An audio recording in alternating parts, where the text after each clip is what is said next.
who you are and what you do for those people that don't know you? Sure. So, well, let me give you my background, my story. I was born with normal hearing, and I grew up hard of hearing. And a spoken English deaf family. My mom was deaf, my sister was deaf, my other sister had unilateral hearing loss, and we had a gene in our family. We're the only United States family with this gene.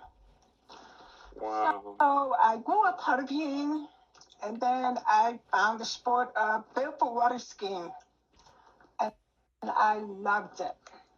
I really, really loved that sport. And one day I was barefooting, and I fell.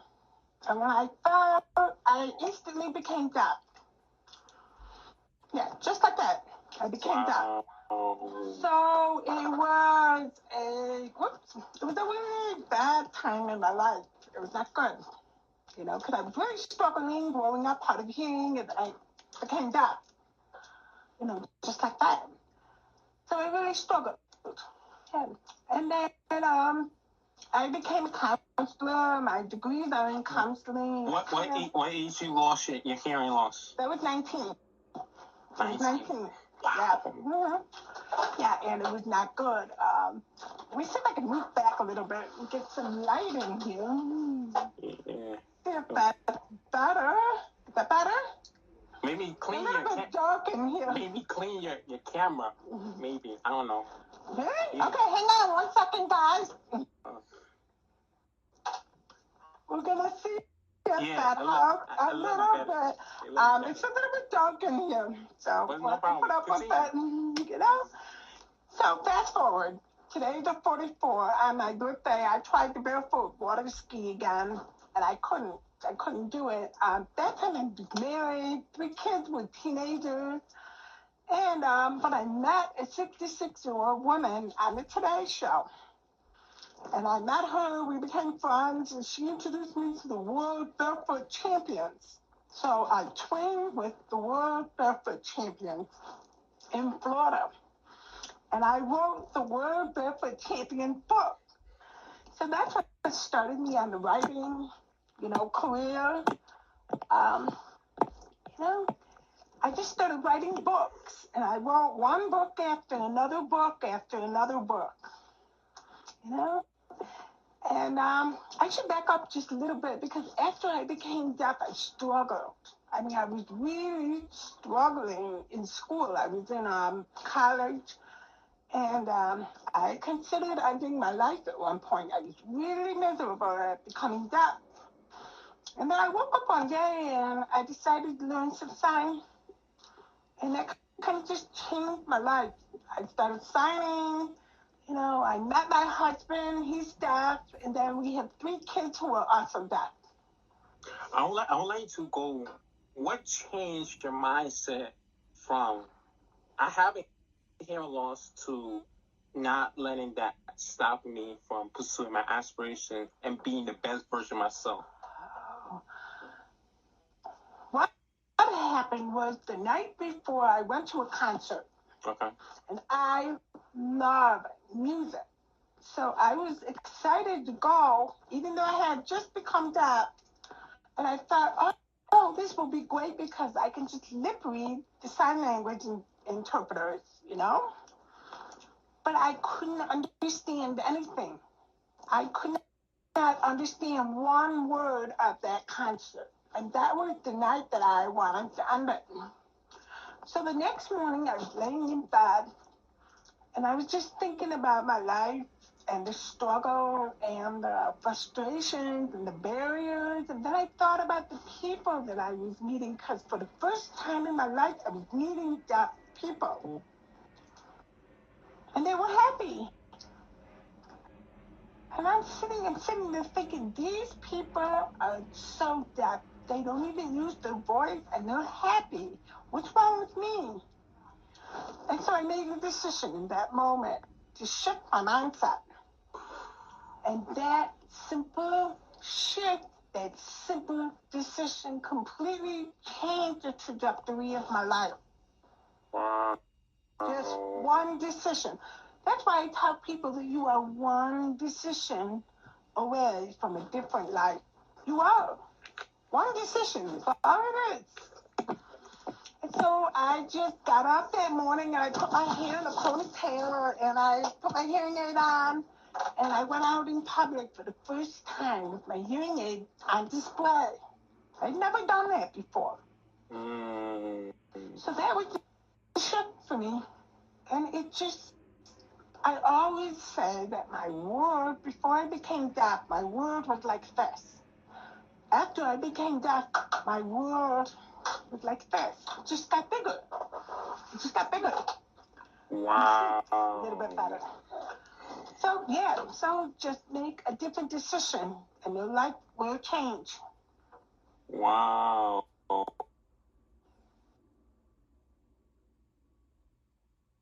People have frozen.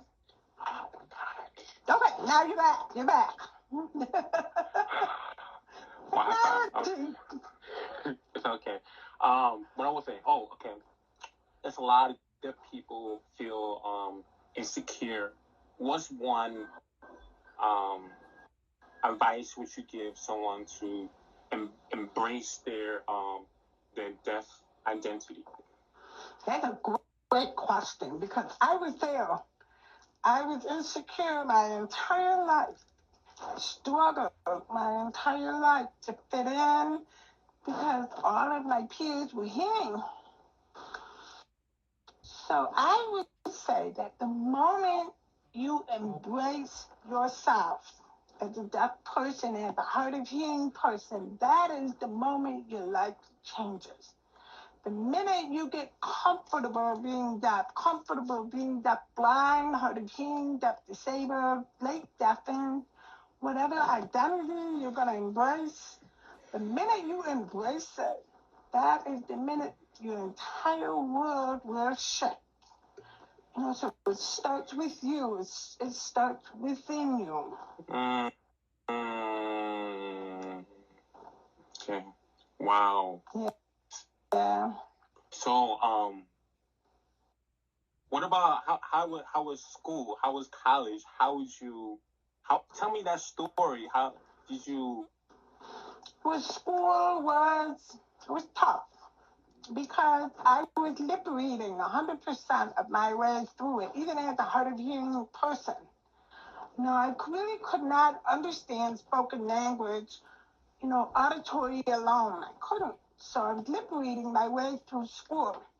And I developed what I call duck syndrome. Have you heard of that before? No, okay. Explain it. It's something that I made up. So think of a duck. Okay. On the top of the water, the duck is swimming along. But what are they doing underneath? They're paddling furiously. Right? Yeah. That was me. I was going to school and everybody was looking at me like I was fine. But I was scrambling all day long to listen, to understand, to follow, to figure out what my homework was, to figure out who was talking. I mean, I was scrambling all day long. And I would get home exhausted, you know, tired. Yeah, so school was not the greatest thing for me. You know, college was a little bit better after I learned sign. I had interpreters in all my classes. It got easier then. Oh, okay. So how did you advocate for yourself? How did you? You know, advocacy is a hit or miss thing because some days I would be fine. I would raise my hand. I would speak up. Other days I would be tired or I would be a little bit shy or I just didn't want to bother. You know, so advocacy was hit or miss. You know, some days I didn't care. I sat there and I figured it out later. And other days I was the first one to raise my hand. You know? Wow. Do you have any tips for students that can advocate for themselves? What advice? Yeah, I mean, you have to be comfortable with yourself to advocate, you know, effectively. And so that's one part of it. If you have a shy personality, it's tough to be a person who advocates when you're kind of shy and you don't want attention and drawing on yourself. What I want to see in the education system is what I call a global inclusion policy. And what I mean by that, by global, I mean the whole school. So I think when a deaf or hard of hearing student comes in the school needs to adjust. Not just the student. No, we ask the student to advocate, to adjust. That's not fair. No matter how hard you try, you cannot hear, you cannot understand.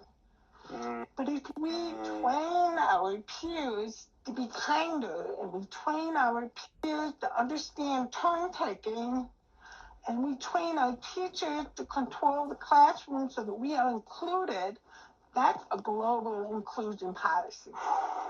When the whole school learns to sing the school song, that's a global inclusion policy. So you see where I'm going with this? How much more comfortable would it be to go in a classroom and sit down and know that your teacher and your peers got your back? Yeah. I agree with you. I believe that school system needs a little change, but there's a little conflict. There's some parents that don't want their child to sign ASL. It's really tough. You know what I mean? They just want their child just to talk. There's no problem with that. So, well, that was my parents. My parents raised me in spoken language. I didn't want to learn any sign. It was me. That was my attitude growing up. What do you think teachers that need to stand up to support their kids, or what parents need to do to support the kids? You mean the teachers and the parents? Yeah. Well, first, with teachers, we need more training. We need to have our teachers to have training, especially if they've never had a deaf, hard of hearing student in the classroom. They need more training. With parents need better support systems and good resources. I run a support group called the Parent Circle. So what we're doing is we're trying to change the paradigm of how parents get support and give them support right away so that they can really start celebrating the journey with their kid. I like that. Where they can find that? Parents. You can go to parentcircle.hh.com. We'll add that down below. You wanna type it so I can pin it? Sure. Let me see if I can get that comment in there. So. This person says yes. More training give deaf children tools to survive. I agree with you. Deaf. Ben's Beyond. I agree with you, man. I agree with you. Okay, I think I got it. Here we go. Right. Okay, I'm right gonna pin there. it. All right, yeah. pin it. So parents are welcome to join. You can also get your school to pay for it because it's under the IDEA. There's a section 300.8 where it provides parent training and counseling. We provide parent training in the Parent Circle. So you can put it on your IEP, you can put it on your child IFSP. Wow. Oh, I didn't even know that. Wait, how do you do it? Every week? Every day? What do you do? Well, every week I have a support group, and then during the month we have different parents come in, provide support. Wow, I believe all schools should know that. Wow. Yeah. We want to change the way deaf and hard of hearing kids are, navigating life. You saw the book that we just finished and released? Yes. I think I don't know. I just had it. I don't know. I can get this better. Yes. Yeah. And there's over 100 different deaf, hard of hearing people in there. Yeah. Including you. Yes, me. Of course. course. Yeah. I believe all schools should have this book because it just gives them kids see what is possible. You know what I mean? They need to see different role models, examples, and kind of motivating to push themselves what they see themselves. So that's why I needed when I was a kid. I felt I didn't want to push myself, but my parents forced me. Like it just felt like the person, but I seek my own role model that pushed me to that. I believe all schools should have that. I want to be in that book And too. look at you now. Yeah. You're confident, you're doing things, you have big dreams, you have big goals. Yeah. Yep. Yeah. What do you think? Oh, where people can buy this? Say that again. Where Where you can get it on Amazon. Amazon? Yeah. That's Go to Amazon. Yeah, it's only exclusively sold through Amazon. Okay. And what else? Your website too? I have a website. Yeah, it's KarenPutz.com. Okay. Yeah. Also, what are problems that you see in the school system that you want to see to change in the deaf or hard of hearing school? What do you see you want to see change? I think there is a serious lack of training. We need Okay. more people who work with deaf, hard of hearing students to really understand more at a deeper level. So that's one.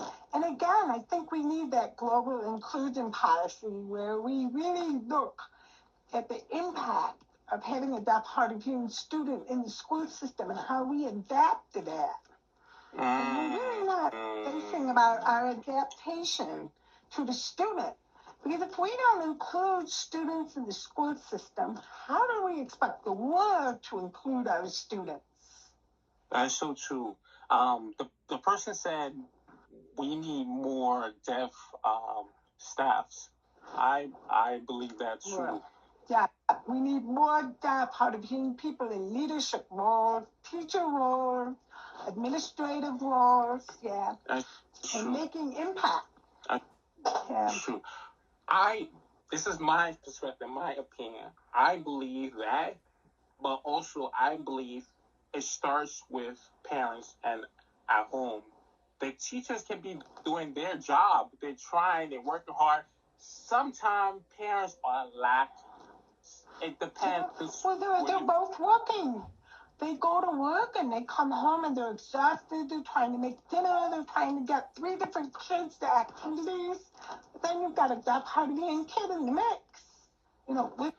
Without support, without resources. Our system is not designed to really support parents fully. So parents are sometimes navigating this system alone, or they may be even tired. By the time they figure out sitting down and learning some signs, they're behind already. Do you have any advice for parents with a deaf child that you can give that can help their child to succeed? Come and join us at the Parent Circle, for one. Let's change that paradigm. The second thing is, don't put a box around your child. You have no idea what your child's potential is until they test the limits. And I'll give you an example. Do you believe that a deaf person can fly an airplane? I believe that, but I've never seen it. But I believe. Okay. I believe. So a little part of you inside hesitated, right? Because you weren't sure, can a deaf person fly? Can they become a pilot? I think yes. Yeah. Okay, so let me give you an example. When we look back in history, back in the 1900s, the first pilot to fly from New York to LA was deaf. Say it again, I'm sorry. The first pilot to fly from New York to LA was deaf. I didn't know that. I know. Most people don't know that. And then here's another thing. I just interviewed a guy a couple of years ago named Jordan Livingston. And his big dream, his big goal was to fly commercial jets. Well, guess what? He is a pilot for Southwest Airlines. His cochlear implants. You know, he flies just like any other pilot. He's out doing his job every day. That's why we need to know this information, because then we know, oh, well, maybe if my kid really wants to be a pilot, he can. You know? I think it's the media. It don't show a lot, which I don't like. And We can change it. it needs more reputation that there's deaf people that really doing it. But Yep. wow. Yeah. What we got? I think the hospitals need to refer parents to deaf or heart organizations. Yes, I believe that. What you mean? I think the hospital needs to refer parents organizations. As in what, like speech therapy or cochlear implant? I don't know what you mean that. The events. What else? It starts by home, but it's hard when parents are blind for the system. That is so true. I mean, the key word is sacrifice. You know what I mean? You gotta, I'm gonna be honest, my parents, they really sacrifice the time investing, speech therapy, mapping. It was a lot of work. It's not easy. And I'm thankful that I have parents who's willing to put the work in there. So, yeah. So we'll go home and thank them today. Yes. What we got? Wow, okay. All right. Let me see. What else? What else I want to ask? Okay. Let's start with your book. Let's start with the book. So you just finished it. What did you think? I really like it. So what did you learn? I learned so many things. Just give me a second to think. There's one quote. Everything starts with you. It's all about your mindset. And the one quote is, you have two choices. You can either life happens to you, or you make life happen. You see, for example, I'm deaf. Life is not fair. Like, why?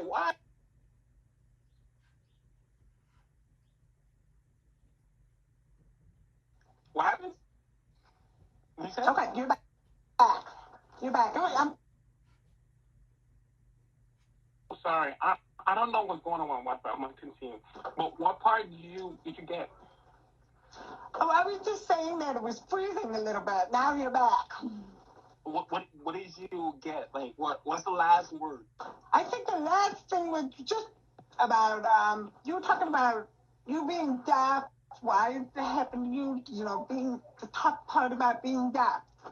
Yeah, so I'm not gonna say like why it happened. I'm gonna make things happen. What I want to achieve, I'm gonna go and get it.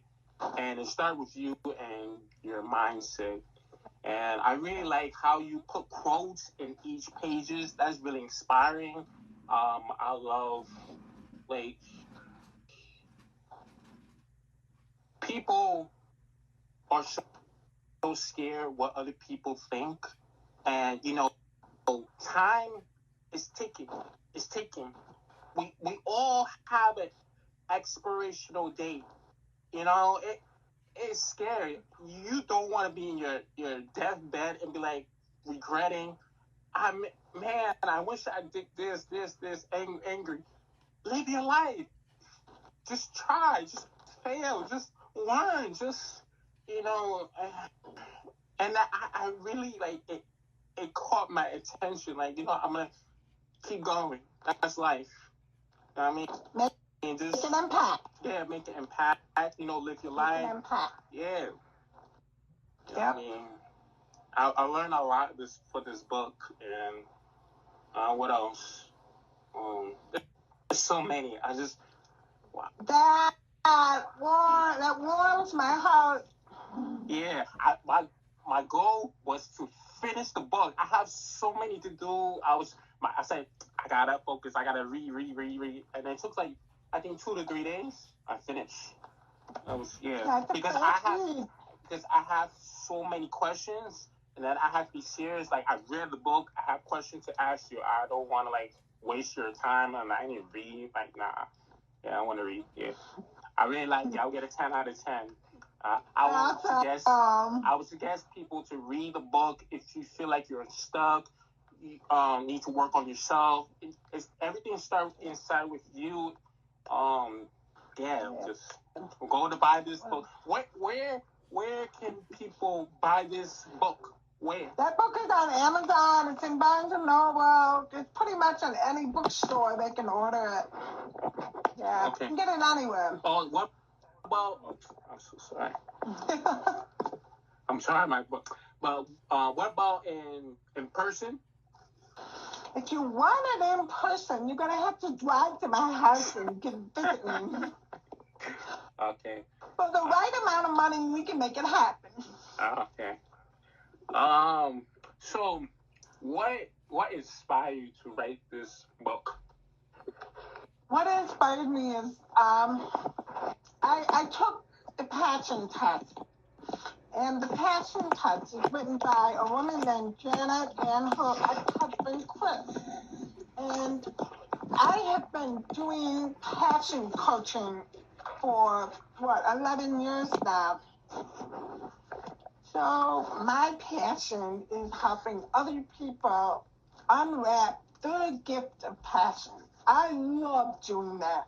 I mean, I've been doing this for so long now. It's just so awesome when somebody lights up and, discovers the gift within themselves. Wow. I like that. I'm going to put this down. It's kind of hard for me to sign and talk at the same time. So I'm trying to promote your book.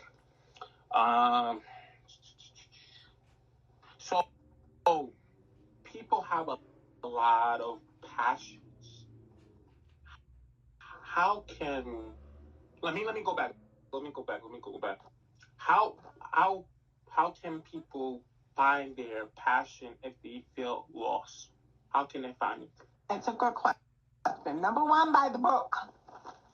Number two, you need to spend some time listening within yourself.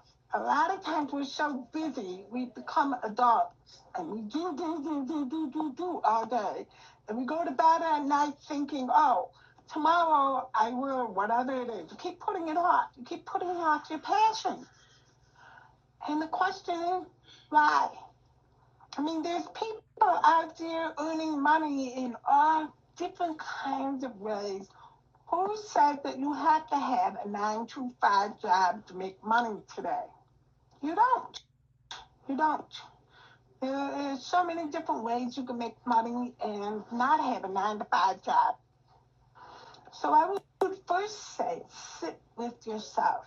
Get to know yourself. Because the minute you really know who you are, what you stand for, what you want in life, that is the moment you're going to own it. I really like that what you said. So first they have to understand themselves and really date themselves. So once they find their passion, how can they turn that passion into a That is always the $1 million question that people ask me. Okay, so how can I get paid? So I'm going to give you an example. I love barefoot water skiing. So the first year that I got back on the water, I asked myself that question. How can I barefoot water ski all year round? And my mentor, she told me, look, Karen, don't focus on the how. Focus on the what. And the what that I wanted was I wanted to water ski. I wanted to barefoot all year round. So what happened was I ended up writing a book for the World Barefoot Champion. He trained me for competitions. So I would go to Florida. We would spend time on the water together. He trained me in barefooting, and I wrote his book. I sold advertising on my wetsuit my first year to support my training. I sent a thank you card to a company, and they supported my training. I mean, everywhere I went, there was always somebody offering to pull me in their boat. There was always somebody offering to train me. You know, I always found money. You know, I always found money. So my point is stop focusing on the how and focus on what do you want in your life. People will show up. Money will show up. Opportunities will show up. It always, always, always works. Wow. Be creative. Wow, I like that. So, what inspired you to do skiing? Like, what I inspired don't know. I really think that we are born with curiosity. And curiosity sparks passion. Because you think about something you're curious about, and then you learn more about it, then you get excited about it, then you're aware of it, then you recognize for it. It's what I call the clear, C-L-E-A-R, path to passion. And all of the passion goes through those 5 layers. You know, so it's something within us, but we have to recognize it. Most of the time we push it aside and never gets to develop. There's all kinds of passions in us, but we never sit down long enough to let them be born. Do you know why people do that, or? Conditioning. From the time when little kids were conditioned to go to school and sit at our desks and conform. Well, some of us are so unique we can't fit into that picture. No?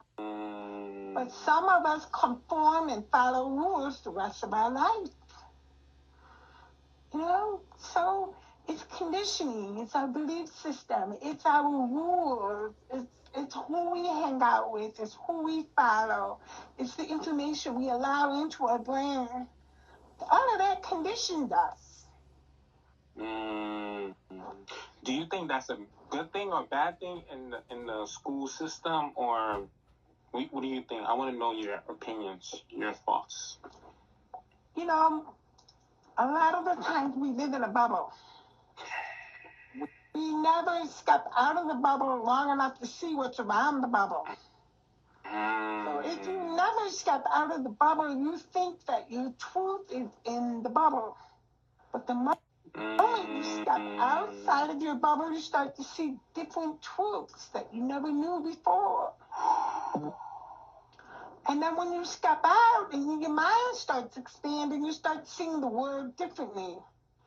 I have a friend who visited all 200 countries.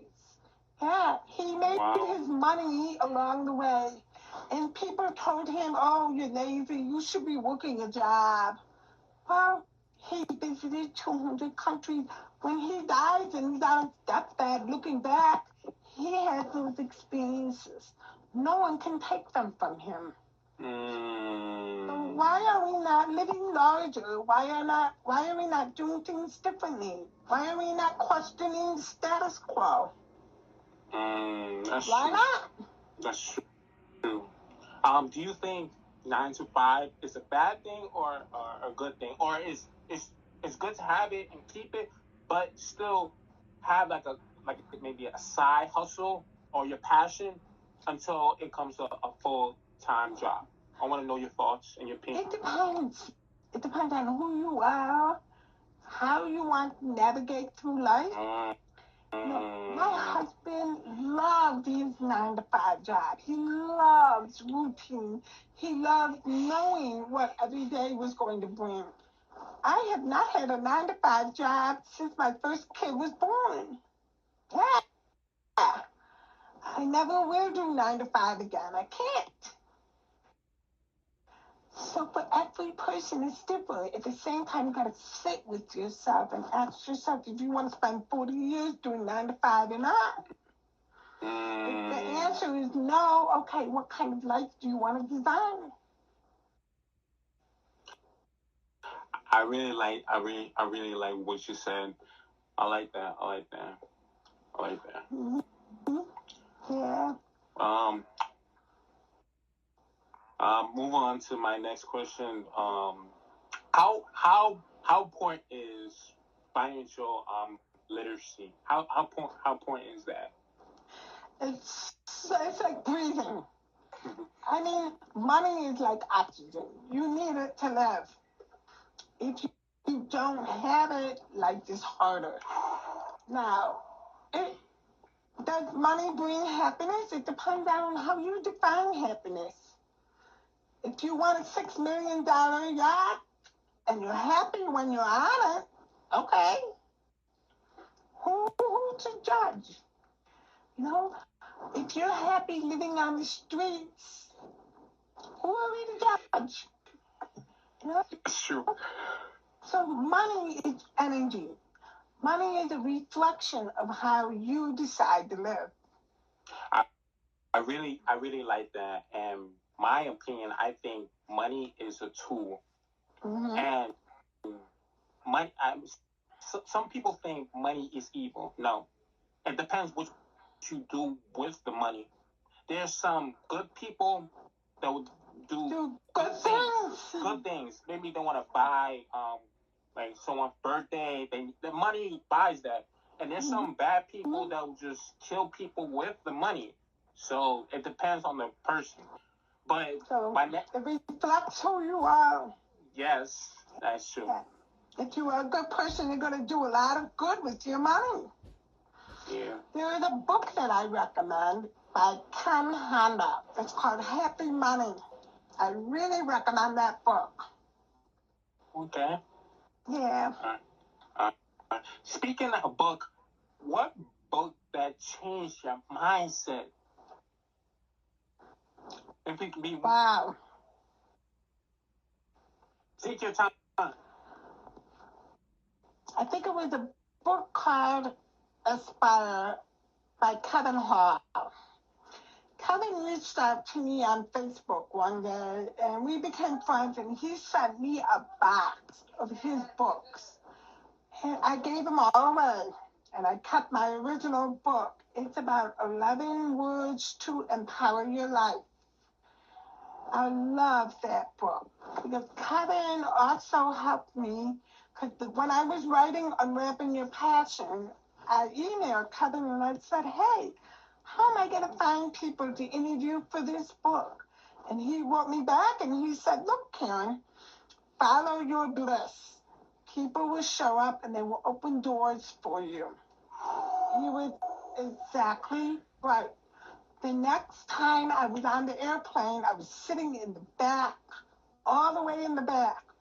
And I opened my laptop and I'm like, okay, who do I want to interview for this book? And I'm writing down a few people, and then I look over and I see this guy next to me, and he's reading a book about passion, how to turn your passion into profit. And so I said to him, well, what's your passion? He's the fisherman in the book. Do you remember his story in the book? Yes, I do remember what you're saying. Yeah. You was trying to, you said Oprah? Like, how did he interview? And then you said, one guy asked him to interview, and he said yes. He was surprised. Sorry, I don't mean to. Someone said, pin the name of the book. So what was the name? Can you type it? The name? Sure. Hang on a second. Okay. Just hang on a second. Deaf Events Beyond. She's typing. Just give a second. Just wait. Okay, there we go. Okay, I'm gonna pin it. Just give me a second. I'm gonna pin it. Okay, you can get this book. Where they can I find it? Where? You can find it at Barnes & Noble, Amazon. Okay, that's it? Okay. Yep. I hope that helps. I hope that helps. If you have any questions, you can drop in the chat. Yeah, continue what you were saying. Oh, I was just saying that, when you know what you want from life, people are going to show up. Just trust yourself. Wow. Okay.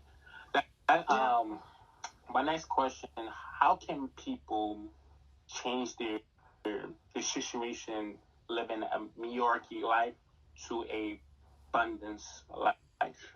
How? First, you have to be willing to change. Because if you're not willing to change, nothing is going to change. So that's the first thing. Second of all, you need to sit down and know yourself. Get to know yourself. Who are you? What do you want out of life? How do you want to live? Those are the three basic questions. The minute you answer those questions, you're going to know what your path is. You're going to know, I want to do this, I don't want to do that. I want to do this, I don't want to do that. You're going to know it. And if you're lost, start reading, start exploring, start figuring out what you're curious about. Go explore. Yeah, I agree with you. I think it really starts with curiosity.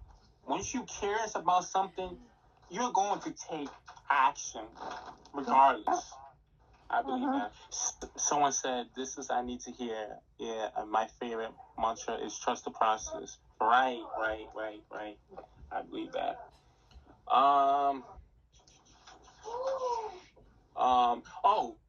Tell me about your. I know you have a school. It's called Passion School. Tell me more about that and how can people actually. Sure. I'm a mind-body life coach. So I was trained specifically by Mindberry. And that is my coaching business, the Passion School. People sign up for life coaching, and I help them go through the steps in life to enjoy their passion more. Okay. So they go to. Can you type? What is the website? Can you type it? Sure. Here we go. Okay. How to ignore negative. I have people comment on my ASL skills. Are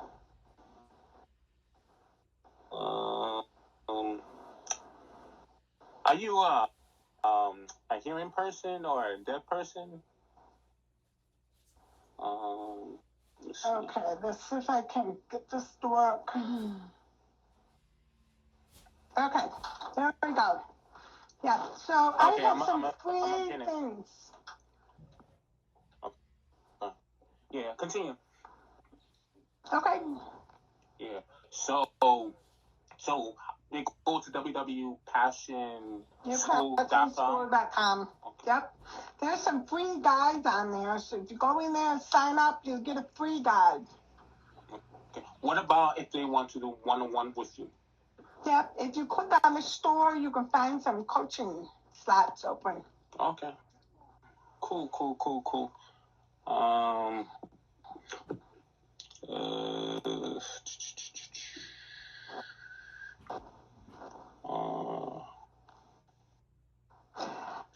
I gotta run, so I got a few minutes left before taking off. Yeah, we spent 1 hour. So last. Oh, I didn't realize that. Yeah. Oh, okay. I know we've been at almost an hour. So last question. Wow. So. Wow. So last question. What piece of advice would you recommend who are struggling or going through challenges? What advice would you give them? When you're struggling, when you're going through challenges, the first thing I tell people to do is, what is the blessing of the challenge? Often when we face a challenge, we get frustrated. But if we step back for a minute and look at the challenge and we ask, what is this challenge teaching me? We start to reframe our challenges differently. One of my life coaches, Dan Miller, he passed away recently, but he always said, what does this make possible? So when you were in the middle of your struggle, the middle of your challenge, ask yourself, what does this make possible? How can I shift it? How can I change it? And then talk with someone. Find somebody who is doing the goal that you're working on and learn from them. Get a life coach, talk to a therapist. There's a lot of choices that you have to get beyond the challenge. Turn your challenge into your triumph. Wow. Thank you so much. Thank you. This was fun. Yeah, it was fun. I hope I continue seeing impacting more and more people, and I have to give you your flowers. Thank you. Thank you so much for doing this, and thank you for being willing to connect with me. Sure, I can't tell you how many people I've reached out to and they won't connect. It's so interesting, yeah. Maybe they're shy or fear. They don't want to do it because they think what other people think. Me, I don't care. I know what I'm doing. I'm impacting, and people really like it. I think people really like it. People always ask you questions. I'm excited. Thank you. It's awesome. Keep up your work. Same you. All right. Good night. Yep. And good night. All right.